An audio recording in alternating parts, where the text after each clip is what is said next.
A farmer in Devon steps out of his cottage before sunrise, and the first thing he notices is that the snow is wrong. Not fallen on, walked on. A single line of prints runs dead straight across his field, small and cloven, spaced with a strange, even precision, as though whatever made them had been counting its own steps. He follows the line with his eyes toward the back of his property, and that is when the wrongness becomes something else entirely, because the prints do not stop at his garden wall. They go up it, straight up the vertical stone, over the top and down the other side, continuing on as if the wall had never been there at all. This is the morning of the 9th of February, 1855, and by the time the sun is fully up, dozens of villages across the county of Devon will be waking to the exact same discovery. Because overnight, while the snow lay thick and undisturbed across the south of England, something walked across nearly 100 miles of it in a single, unbroken line. And nobody, then or now, has ever fully explained what. To understand why this event landed the way it did, it helps to understand what Devon was in 1855. Not a city of skeptics, not a population primed for viral hoaxes, but a deeply rural, deeply religious part of England, where the church sat at the center of every community and where the devil was not a metaphor. He was a lived, ordinary belief, shared by thousands of people who had no reason to doubt it. The winter of 1854 into 1855 had been brutal, one of the harshest on record, with snowfall thick enough to make any movement across open ground instantly visible, which is exactly what made this impossible to dismiss. The snow behaved like a recording surface, and it had captured something with extraordinary clarity. The Illustrated London News later described the prints as roughly 4 inches long, shaped almost exactly like a small cloven hoof, appearing in a single-file trail with each print falling 8 to 16 inches from the last, a peculiar 1 foot in front of the other gait that no known animal produces naturally. When residents of Exmouth first spotted the tracks, the assumption was ordinary, a fox perhaps, or a large dog. That assumption didn't survive contact with the evidence, because the trail refused to behave like anything animal, and it went places no animal could follow. The prints appeared inside sealed courtyards with no entrance or exit.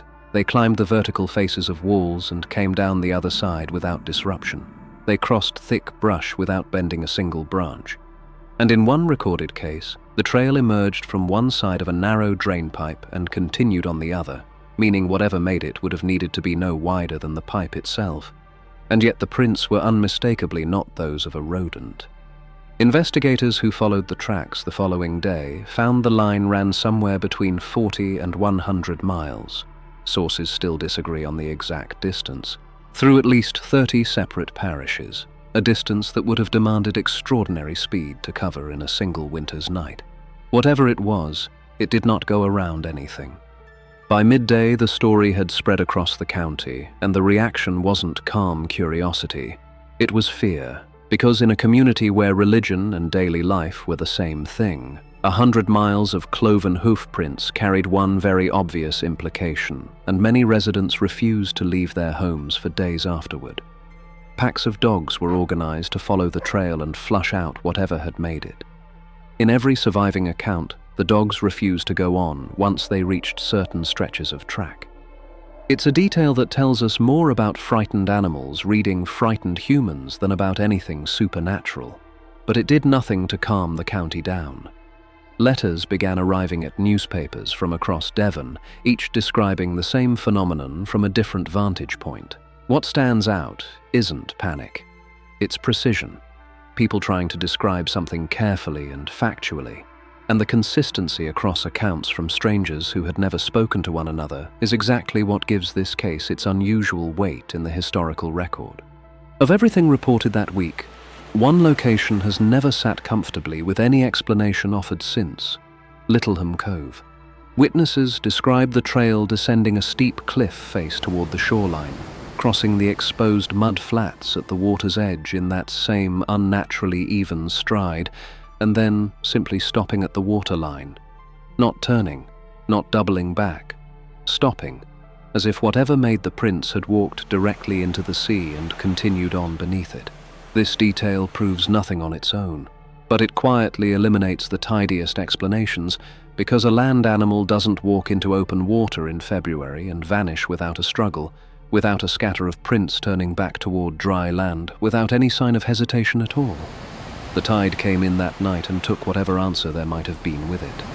Two further details from that week are worth sitting with, because both defeat the same obvious objection, that something simply walked around what stood in its way. Near Dawlish, the trail was found to pass directly through the center of a large, tightly packed haystack, rather than around it. The hay was undisturbed. No tunnel, no hole, no cavity. The prints simply emerged from the far side, as though the haystack had not been an obstacle at all. And near Totnes, the trail entered a walled garden through a gap measuring roughly 4 inches, the exact width of the prints themselves, crossed the garden in its characteristic single-file line, and exited through a matching gap in the far wall, leaving the rest of the snow in that enclosed space completely undisturbed, not one other mark in the entire garden.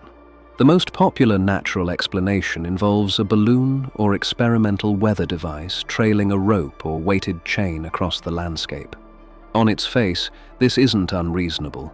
The Royal Navy and several scientific institutions were actively experimenting with lighter-than-air craft in the 1850s. But the theory collapses quickly against the evidence. Balloons drift. They don't hold a perfectly straight line for 100 miles. They don't produce marks that climb over rooftops and down the other side in precise hoof-shaped impressions, and they cannot explain prints inside sealed courtyards with no opening above them. A more credible hypothesis comes from zoologist Mike Dash, whose 1994 investigation proposed that a real but ordinary trail, perhaps a wood mouse or badger moving in unusual snow conditions, was significantly embellished as the story spread through the county, with each retelling adding distance, extending the line, and folding in unrelated marks as though they belonged to the same event. It's the most psychologically convincing theory on offer, and it may well account for much of the exaggeration. But it does not explain the wall climbs, the sealed courtyards, or Littleham Cove, the hardest, most consistently documented details in the entire case. No theory proposed in the past 170 years has managed to account for all of the evidence at once. Every explanation solves part of the puzzle and collapses against the rest, which is exactly why the Devil's Footprints remains an open case rather than a solved one. The snow melted within days, taking the physical evidence with it, and no subsequent snowfall in the region has ever produced anything remotely similar. Whatever happened on the night of the 8th of February, 1855, happened once, and was never repeated, which makes it more unsettling, not less. There is no pattern to study, no second event for comparison. Just that one night, and those strange, measured, impossible marks. Charles Darwin, writing to a colleague in the months afterward, admitted he had no satisfying natural explanation to offer. A remarkable thing to consider, that one of the great scientific minds of the 19th century looked at this case and came up empty, not from superstition, but because the evidence simply did not fit any framework he knew. Today, the Devil's Footprints sit in that rare category of historical event that resists tidy resolution, not because the witnesses were credulous, but because the record is too thorough, the geography too wide for a local hoax, and the details too specific and too consistent across independent sources to explain away as collective imagination. In the churchyards and farmhouses of South Devon, the question is exactly where it was left in the winter of 1855. Open, unanswered, and quietly waiting. For more forgotten cases, strange mysteries, and dark history, consider subscribing, and until next time,